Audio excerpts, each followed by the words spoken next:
Love diary में आपका स्वागत है। तो चलिए शुरू करते हैं आज का वीडियो।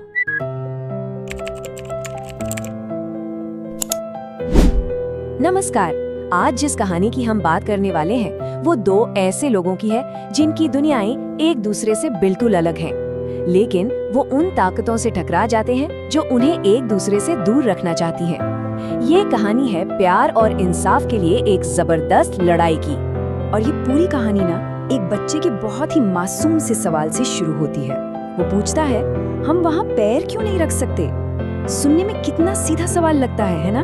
पर यही वो सवाल है जो समाज के बंटवारे और नाइंसाफी की उस गहरी खाई को दिखाता है जिस पर ये पूरी कहानी टिकी है। तो चलिए कहानी में थोड़ा और अंदर चलते हैं और मिलते हैं हमारे दो मेन किरदारों से। दोनों ही अपनी अपनी तरह की एक जेल में बंद हैं। तो एक तरफ है रॉकी, एक कमाल का डांसर जो नीचे से अपनी जगह बनाने के लिए लड़ रहा है। वो जाति और गरीबी की बेड़ियों से जूझ रहा है। और फिर दूसरी तरफ है मोनिका, जो ऊपर से तो एक इंजीनियर है, अच्छी फैमिली से है, लेकिन वो अपनी ही दुनिया से भागने की कोशिश कर रही है। वो अपने परिवार और एक ऐसे सदमे से लड़ रही है जिसके बारे में कोई नहीं जानता। रॉकी की माँ अक्सर उससे कहती थी, बेटा वो लोग अलग हैं और हम लोग अलग हैं। और ये शब्द आप जानते हैं उस समाज की सच्चाई को दिखाते हैं जिसमें रॉकी पला बड़ा है। यही बातें उसके अंदर कुछ कर गुजरने की आग को और भड़का देती हैं। अब बात करते हैं मोनिका की। पढ़ी लिखी बीटेक ग्रेजुएट, अमीर और ऊंची जाति के परिवार से। ऐसा लगता है कि उसके पास सब कुछ है, पर वो सॉफ्टवेयर की नौकरी करियर के लिए नहीं बल्कि अपने घर से, अपने अंकल दुर्गा प्रसाद से भागने के लिए ढूंढ रही है। वो एक ऐसे राज से भाग रही है जिसके बारे में वो किसी से बात तक नहीं कर सकती। और फिर होता ये है कि शहर में इन दोनों की दुनियाएं एक दूसरे से टकरा जाती हैं और यहीं से शुरू होती है एक ऐसी पार्टनरशिप जो उन दोनों की जिंदगी को हमेशा के लिए बदलने वाली है। शुरुआत होती है एक छोटी सी नोकझोंक से, सिर्फ 5 रुपए को लेकर। रॉकी मोनिका को पैम्फलेट बांटने का काम ऑफर करता है, जिस पर वो पहले तो हंस देती है, लेकिन रॉकी उसमें डांस का जुनून देख लेता है और उसे अपने जुम्बा सेंटर में 50-50 की पार्टनरशिप ऑफर कर देता है। और मोनिका मान जाती है।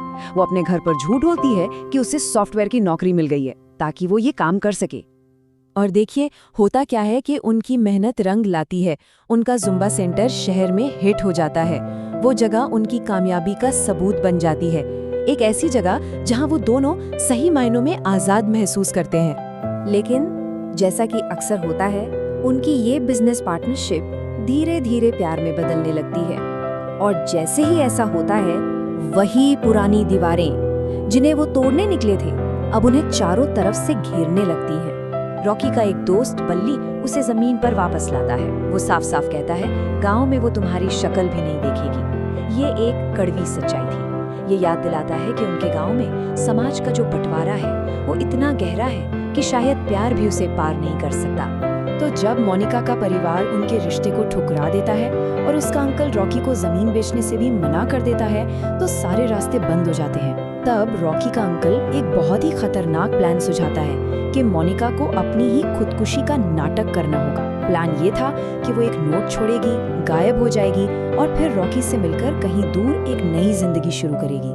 तो भागने वाली रात आ जाती है। सब कुछ प्लान के मुताबिक होता है, लेकिन जब मोनिका वहां पहुंचती है तो एक बात बिल्कुल साफ हो जाती है कि जिस चीज से वो भाग रही थी वो समाज की दीवारें नहीं थी, उसका डर कुछ और ही था। उसके चेहरे पर जो दहशत थी वो सिर्फ परिवार की इनकार की वजह से नहीं थी। तो फिर सवाल ये उठता है कि आखिर वो किस चीज से भाग रही थी?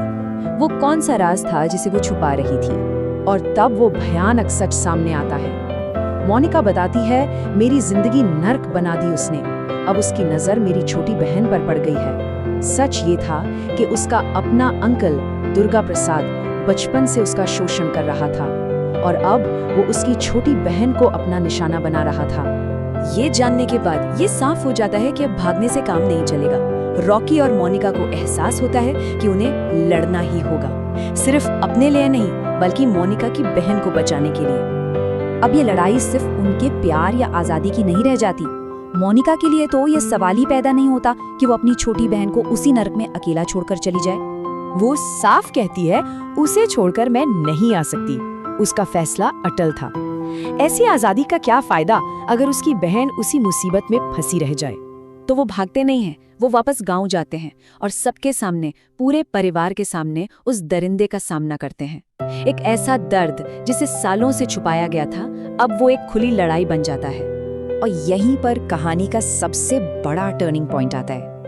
मोनिका की माँ, जो शायद अब तक सब कुछ चुपचाप सह रही थी, वो अपनी बेटी का सच जानने के बाद दहाड़ उठती है।